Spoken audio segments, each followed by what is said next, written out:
వరి పంటకు ప్రభుత్వం సరైన గిట్టుబాటు ధర కల్పించండి ఆవేదన వ్యక్తం చేస్తున్న రైతన్నలు. కింటా ఏ గ్రేడ్ వరి ధాన్యానికి 2320 రూపాయలు మద్దతు ధర నిర్ణయించింది. సాధారణ రకం ధాన్యానికి 2300 ప్రకటించింది. జిల్లాలో వ్యాపారులు 78 కిలోల బస్తాల్లో ధాన్యం కొనుగోలు చేస్తున్నారు. మద్దతు ధర ప్రకారం 78 కిలోల బస్తా 1809 రూపాయలతో తీసుకోవాల్సి ఉంది. 2 వారాల కిందట 1650 వరకు కొనుగోలు చేశారు. గత వారం వర్షాలు కురిశాక ఈ మొత్తాన్ని ఒక్కసారిగా తగ్గించేశారు. ప్రస్తుతం బస్తాకు 1400 మాత్రమే చెల్లిస్తున్నారు.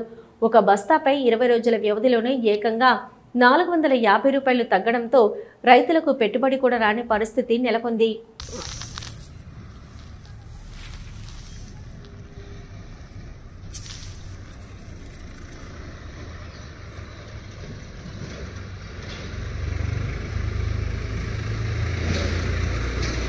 హలో, నంద్యాల న్యూస్ 10 మీ చుట్టూ జరిగే సంఘటనల్ని మా దృష్టికి తీసుకురావాలి అనుకుంటున్నారా?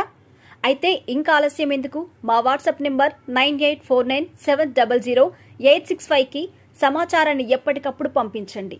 మా నంద్యాల న్యూస్ 10 ద్వారా మీ సమస్య పరిష్కరించుకోవడానికి ముందడుగు వేయండి.